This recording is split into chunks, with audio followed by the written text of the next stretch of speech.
Good morning, Trevor. Good morning. And if I chuck out everybody who's AI notes, then who is the real person? Benjamin and Not many Camden. real people yet. Hi, Ben.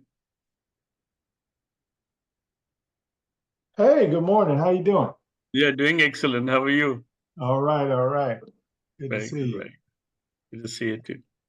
I was in the box looking at the underwriting. So we'll talk after it. Definitely. Let me know if you have any questions. Okay. Hi, Shar. Hey, good morning. Good morning. Hi, Sanjay. On my way to Gold. I like the name. So I like the street name, Goldfield. I'm gonna go dig out some gold today. Ah, that's good. I'm going to Horizon today. Great. Oh, Trevor, forgot. When you get a chance, swing by Harris Ridge. The metal building went up last week. Oh, okay. I'll go take a look. Yeah, the building. Hey guys, can you hear me the okay framework. now? Yep. Hey guys, can you hear me? Yes. Yes. Okay. Man, this new laptop. I switched. Finally. Thank you. Good job, man. Hey, Zoom is working, but audio is not now. So I'm on the phone here and this thing, but At this point, I think I'm comfortable to say it's not a system issue. It's a user issue, brother. right? Operator error is a very common problem, Hey, by the way. it's the system or the user. So I think it's a user at this point, man. Operator, all right. Are we waiting for somebody? Do we start? Sanjay, were you able to add him on the call, or Oh, never? let me see. Yeah. Let me Maybe check too 1 late now. second. At the top, if that's the case. That's all right. No, we'll look real quick. Just he's a developer and a construction company owner from DFW area. He builds smaller scale, like 50 to 80 student housing, and a smaller multifamily and single family type. He owns the crew and everything else. So I caught up with him over the weekend. You said he's in DFW? Yeah, I'll make the intro. He's a really nice Okay. guy, down to earth person, and he has his whole crew and everything else. So it's a good person. I had a good chat with him. I Then just added him to the invite. See if let's see if he joins. I'll text him. Okay, let me bring up Monday.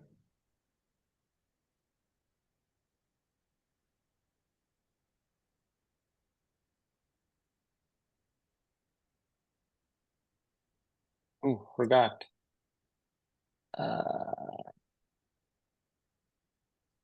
Is Alan there? Is Alan on? Yeah, should be. Yes. Okay. Hey Alan, can you share monday.com our agenda here and I'll talk through it. Yeah. What is our team name on Monday? I forgot on this new computer. It's I'll send it over in a sec. So as you guys set up, Trevor, do you see anybody new here join for the first time? I don't. There's somebody called iPhone. I don't know who that is. That's me. Okay. Sanjay should brand that. And I assume, Eddie, you introduced yourself last week, correct? Yes, I did. Good Awesome. morning, everyone. Have you back. Hey, good morning. This is Vamsi. I think I'm the iPhone. I'm trying to fix it. This is Vamsi and Epuredi. Hey, Vamsi, how are you? Hey. Good. How are you? Good. Haven't seen it for a while. No. I know. Vacation? Well, there's one coming up. Yeah, going to India next week. But yeah, there's been a lot going on. So juggling multiple things. A job, a wife, 2 kids, 2 young kids, and these investments. Yeah, keeps me busy.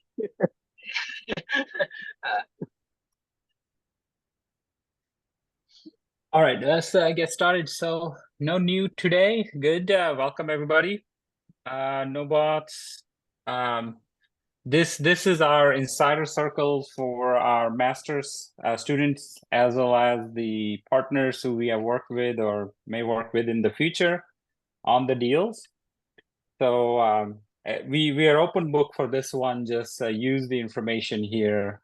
Alan, I can share my screen now. So we share openly. Please use wisely outside, or what you take, keep it confidential. Anything you hear here. So first, I think we talk about the markets. You remember markets. Let me pull this up. So no big shift on the interest rate wise. I think looks like still for the September meeting, one rate cut. Probably nothing in July, and then the September one looks like almost a certainty. And then maybe by the year end, another rate cut. So I think 2 rate cuts this year. That's our position's been all along, and I think that seems like where it's headed. But we'll see where it ends up being. With the politics side of things, with Joe Biden dropping out, a little bit of uncertainty, what happens, how it unfolds, everything. So no changes from our real estate interest rate, those type of things for at least for me. We'll see what happens and what the other Democratic Party does. So in terms of the data, and no big news, but generally slowly, like the slowdown of economy, the housing market, all those indicators are kind of pointing in a slowdown, inflation lower. So that's where the September cut is kind of I think stock market is already pricing in this cut. So some of the highs that the stock market is hitting, mainly pricing in this interest rate cuts. So we are underwriting to right around 6 or a little under 6 for agency. Bridge is still 8.5, just under 9, so a little bit favorable, but not a big shift on these things.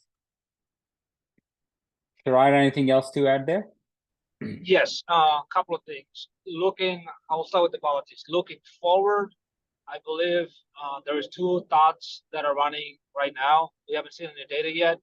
The hypothesis is if Trump comes back, he has been pro-business. If it's a pro-business, then price will stay where they're at.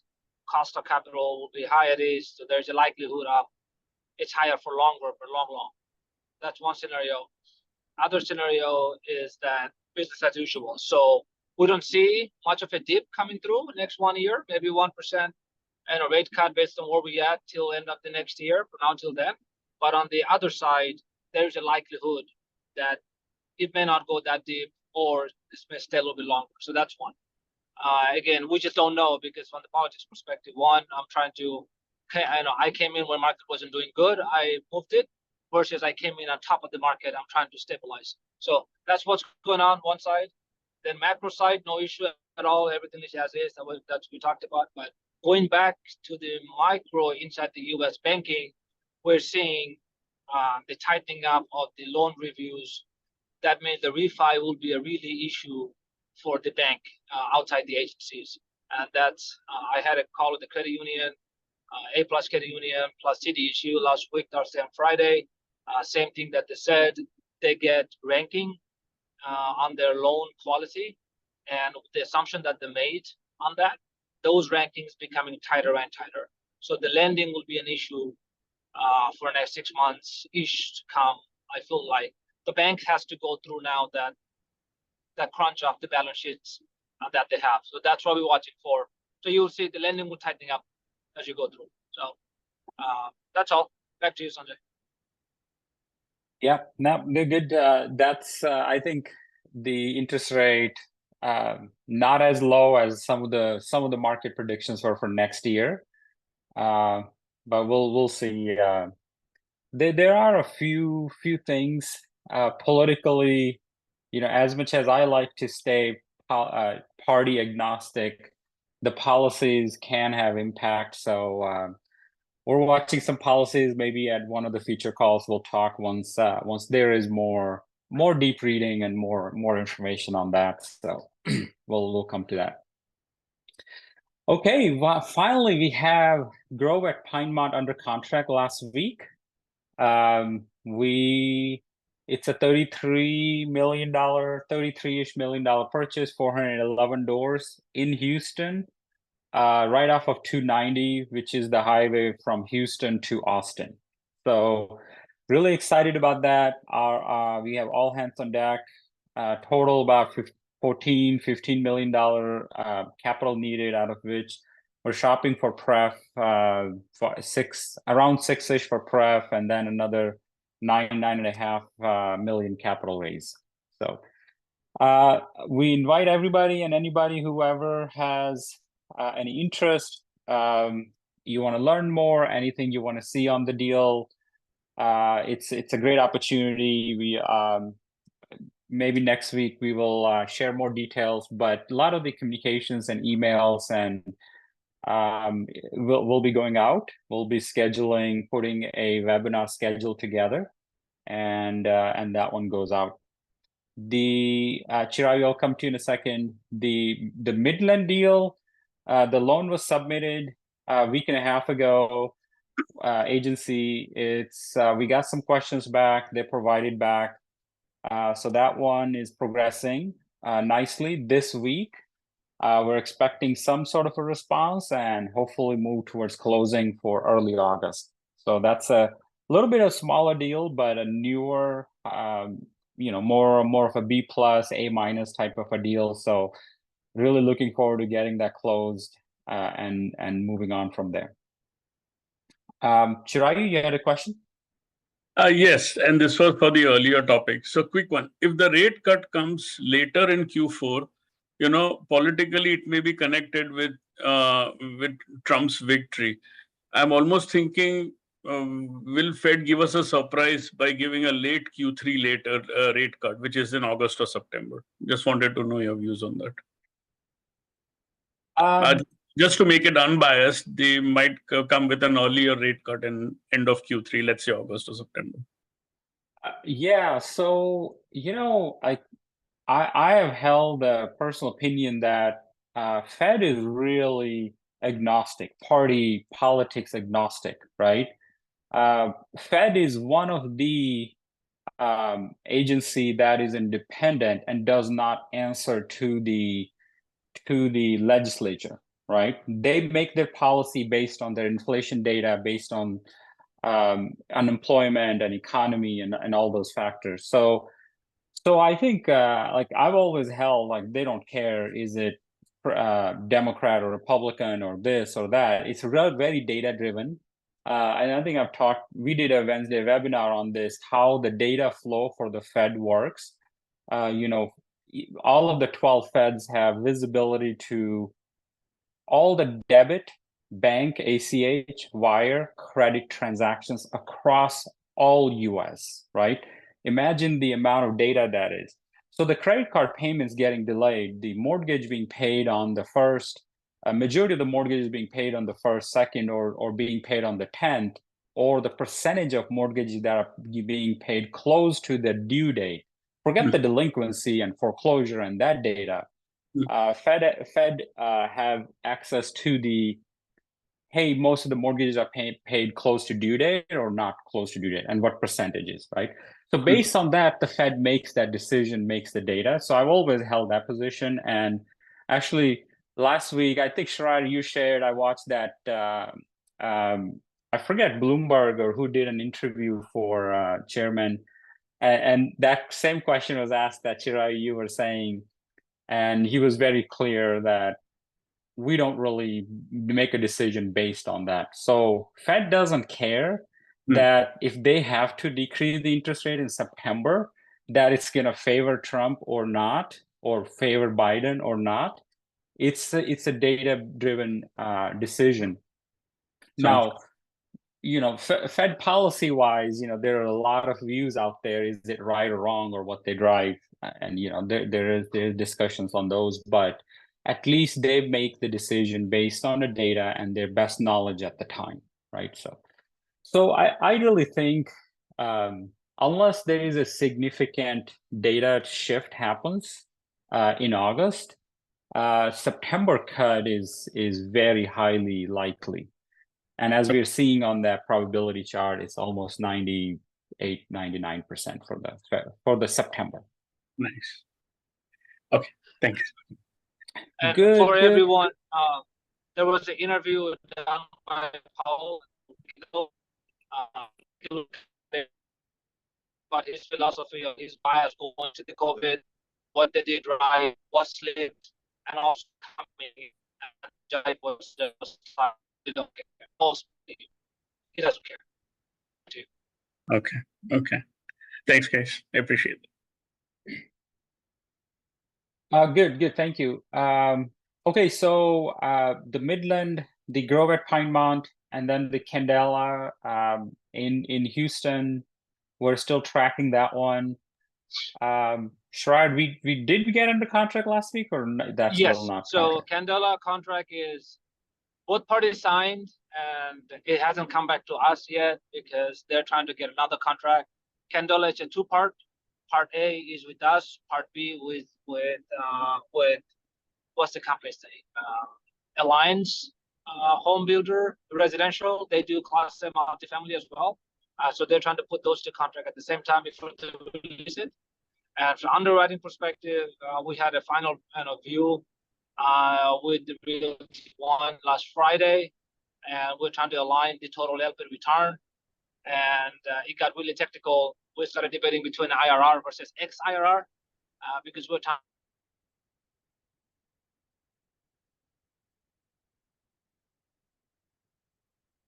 Hey, Sherrod, can you hear us? Can't hear. Okay, maybe I know Sherrod is driving to San Antonio today, so I don't know what happened to our dashboard. This is not the correct. There's some filters on. If you X out of those filters, you should be able Okay, good eyes. I do need just to clear all, clear yeah. out. Okay, thank you. But the Candela is still in the play. It's a new construction. Let me see. There it is. Yeah, so Candela, but we don't have the contract. I don't think Sherrod is going in and out. Outside of that, we are tracking. We have this LOI out. The new development in Fate. The lender. We had a conversation with the lender last week. The A+ credit union that Sherrod mentioned earlier. Looks like they. So we have a land that we own, and we are looking to start the construction portion of it. And this is in the Fate, which is in East Dallas, downtown area. In this one, so the lender is saying they will lend 80% of the cost, not the value of the project, but we gotta spend and bring the first full 20% before the lender loan kicks in at all. So I've been negotiating with them, like, hey, can you start doing 80% from the beginning as opposed to upfront full 20% for us to bring, for us to kick off and start. So lender said she's gonna look and talk internally and come back to see if there is anything they can do. So that's other one. I know we have a bunch of other deals that we are reviewing in our pipeline and everything, but those are the concrete ones that we are tracking and going through right now. Sherrod, can you hear us? Sound quiet here. Okay. Hey, Sherrod, you're cutting in and out. We can't hear you. Okay. Yeah, the San Antonio side is, I think signal goes in and out. Massive will be an advisor on a new construction fund that went online this week.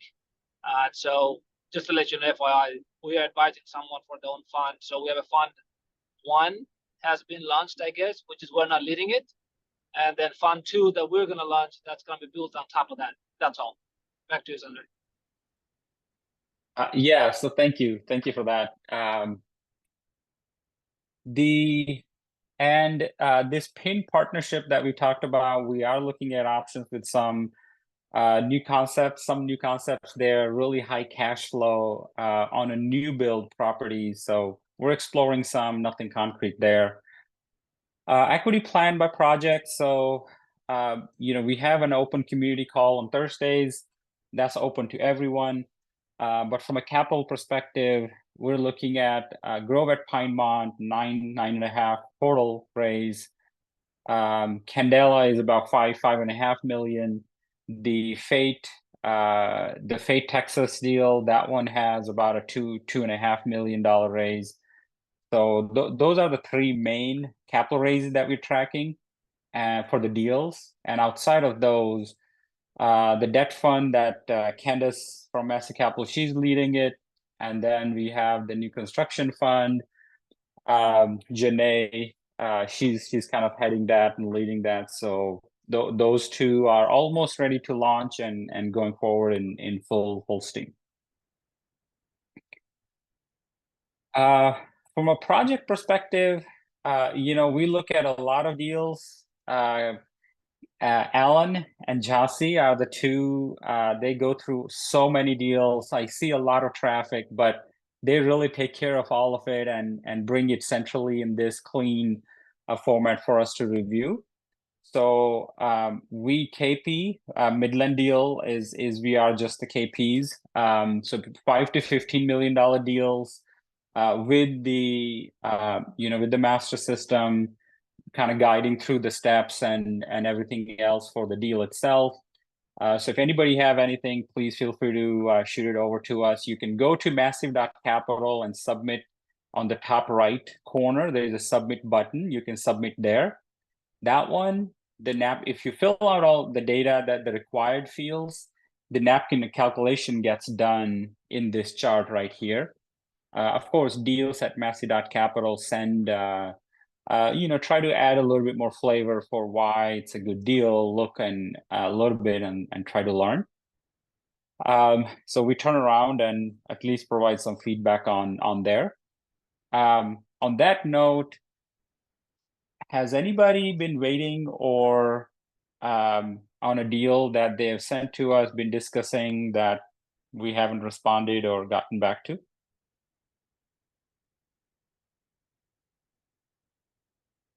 I'll take that as a no.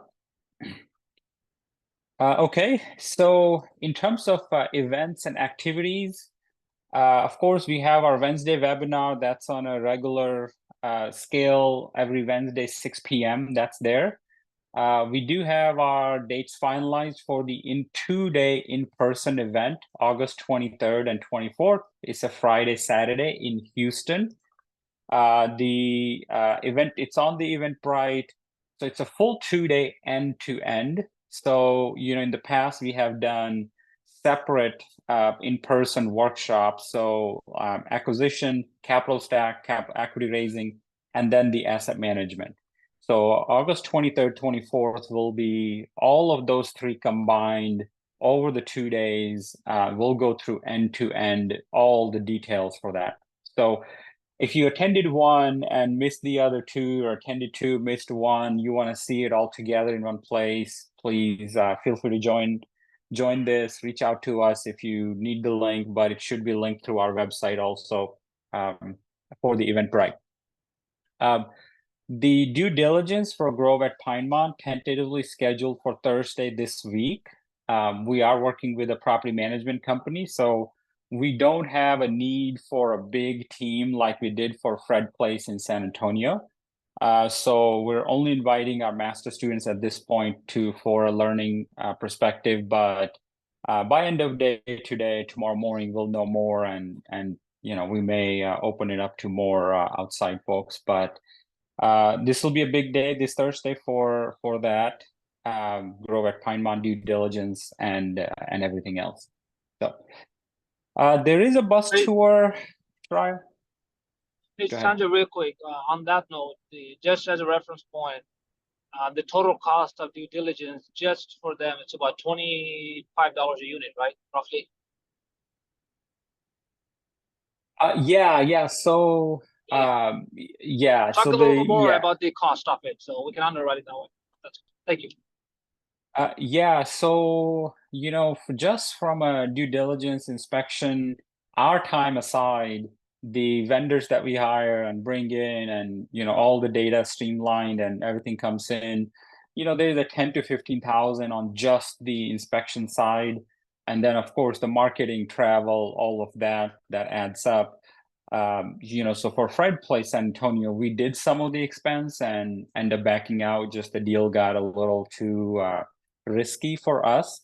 But in all, outside of the escrow capital, the loan application, appraisal, survey, the lender's inspection report cost on our side is somewhere around 20 to 30,000 at a minimum, right? And it only goes up from there. So yeah.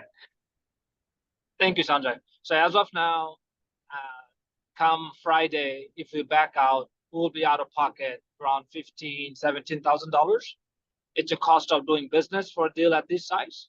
And then every week that it progresses, that goes up and up and up. So we got to be very solid about the projection and the cost and the risk and everything else. Thank you, Sanjay. Back to you. Yeah, no, good question. Thank you.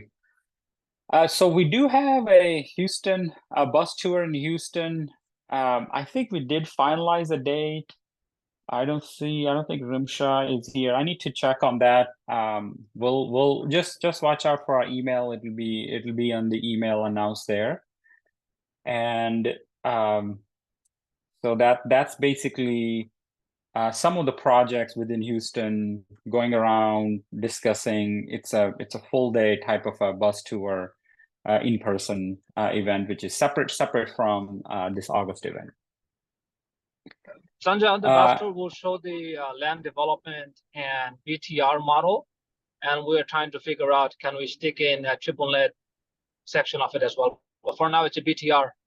You come in, understand how to buy land, smaller, scatter lots, and then how to go through the construction process. Then we go look at a house being constructed, and look back and see the model looks like. Yeah, so very different flavor, by the way, on this bus tour versus the in-person event, and what we may talk on our Wednesday webinars. So our capital raising call stuff, that's ongoing. So there is one right after this, and then one on Thursday. So just for information, and the community outreach perspective is there. So just for the next 7 days for us, the big focus is the Grove at Pinemont capital raising and the due diligence. That's my focus mainly. I know Shariah is focused on the fund and the Horizon and McCallum and a couple of the existing deals, just to kind of get something a little bit more on track as things go all over the place with these existing deals. And Mike is on the capital raising side, full focus on Grove, Candela, and the two funds. So Sanjay, what else? Go ahead, Shariah. Quick update. I think this is important for this call on the Horizon San Antonio deal. We let go the property management company. New management company came online last week. So we took over the assets. The other partners flying out to meet the property. I'm going out there to walk the property. The one thing that we're solving, to think about every property, you got to solve something at a certain point in time. Right now, what we're solving for is two things back to back in parallel. One is getting the units up and running, make ready, and getting enough leads. So on the lead side, we hired a specialty team, and she is starting the work. Now we started the work, but she goes online sometime end of this week. And then we brought in 2 sets of CapEx crew. One starts today, and the other one, I'm taking it from Houston, and we are driving over there to walk the property. So we'll go in tandem not in tandem, like on parallel to get the units ready quick. So here, it's really how much we know, who we know, and so we are playing in terms of speed for Horizon to ramp up the make ready and then lease up. Both cases, we brought in additional help from outside that we learned, right? So that's the Horizon focus. So on that note, always got to be ready. I always say, depending on relationship is good, but really the depth of a relationship, right? When we go to a property management company, what we're looking for, what Massive is looking for, red carpet. That if there are 50 properties, then we want our property to be on top. If you don't see a way, we're not going to go and engage, because then when time comes, they're going to say, go away, right? So when we look at management company to partner with, we bias that for that. And that's the analysis that we did to identify the property management company for Grove. And that's the property management company bias that we did for Horizon second go around as well. Just wanted to share. So always be ready, have a backup plan, be close to someone who can come and pick it up really, really quick. And it takes time. That vendor that we brought in for Horizon, that relationship will be working out for 5-6 months now. And then it worked out. We tested them other properties, but really worked out for Horizon. But they're not a good fit for Houston. We did not bring them in. We're bringing somebody else in. And we did some testing, analysis, then we decided. So as an owner on the management side, always you got to be on an offensive posture where you have a backup plan just in case something happens. When it happens, you just go exercise your second chapter. That's back to you, Sanjay. Yeah, Quick good question, point. quick question, Sorry, one Shariat. second. Go ahead, Alok. Sorry, go ahead. Yeah, just like as you mentioned, we are trying to expedite the capex in the Horizon apartment in San Antonio. So, like, does it depend on the units which are available to rehab or to modify? I mean, like, how do you do that? Like, I believe you cannot tell the tenants to go out. So, I mean, just wondering, I'm new to this group. So, like, I mean, how can you plan it out except the date they are moving out? So you cannot expedite the process unless the tenants are moving out, correct? Yes or no, right? In a true sense, yes, but no in a sense because I can plan.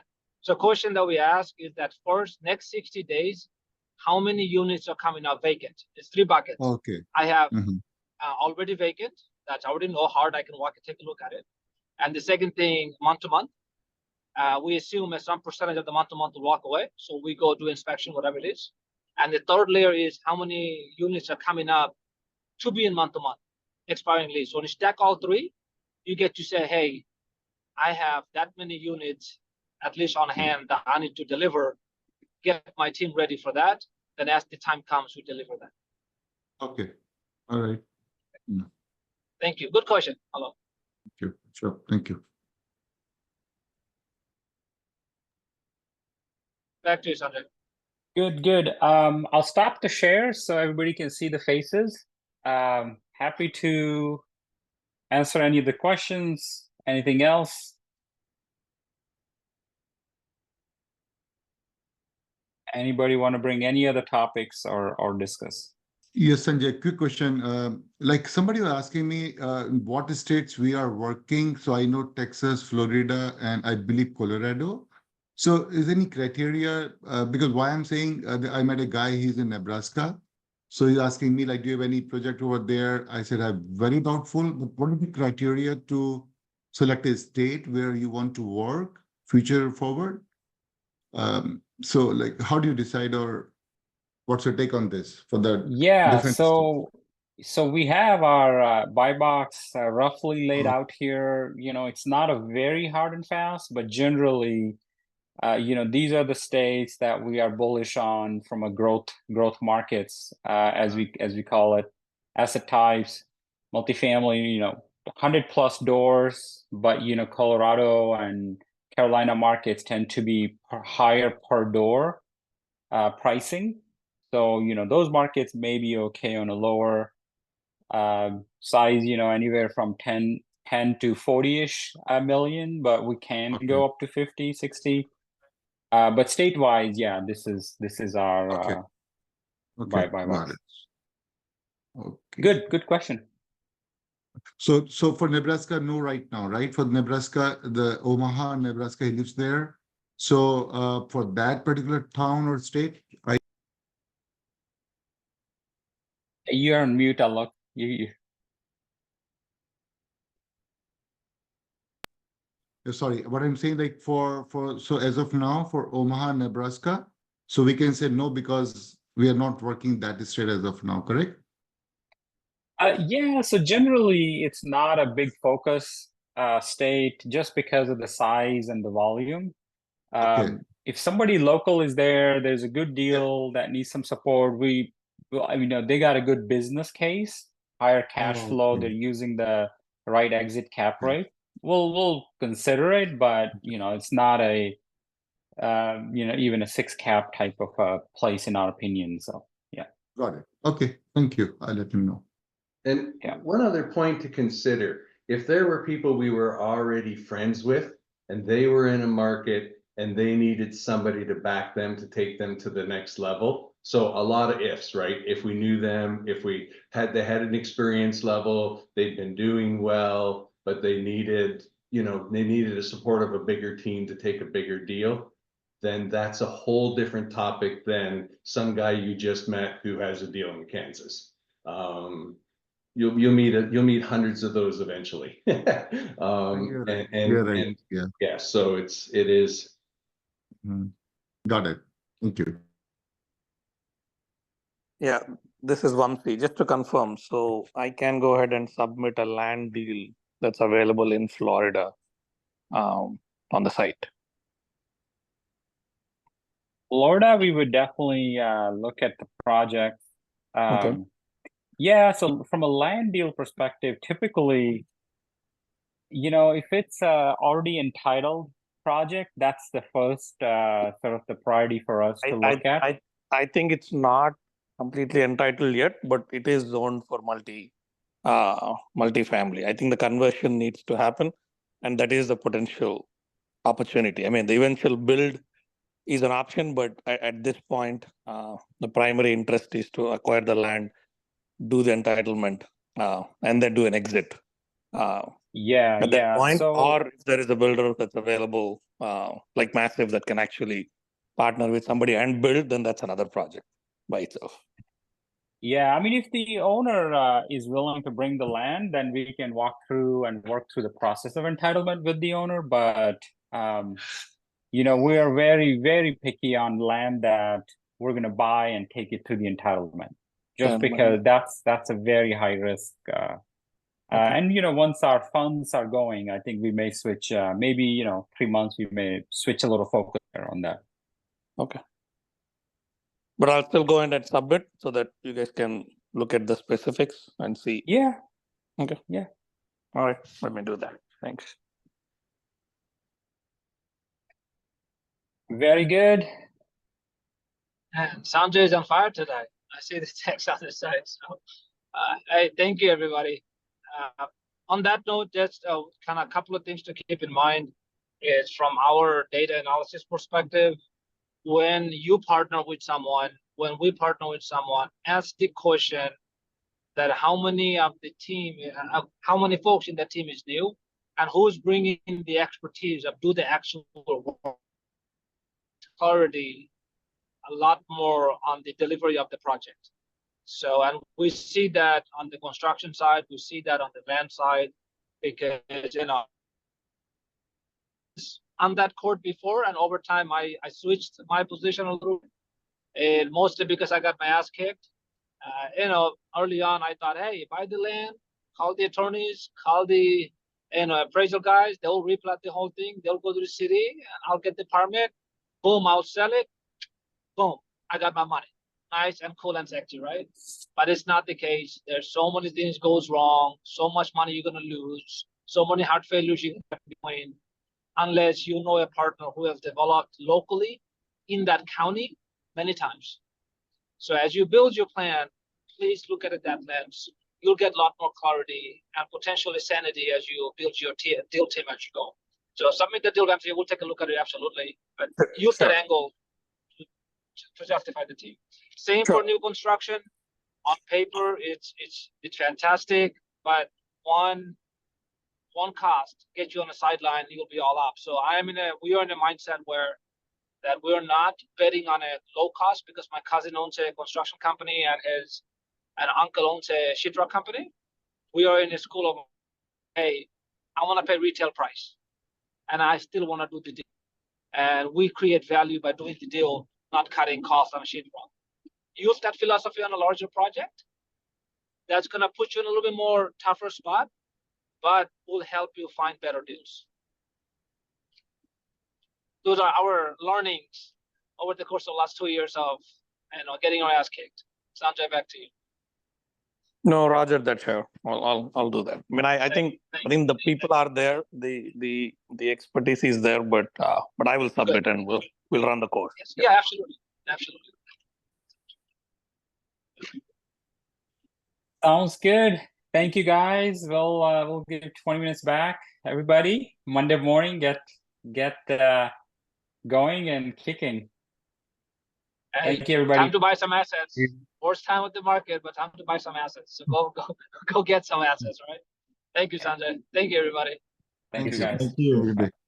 Bye-bye.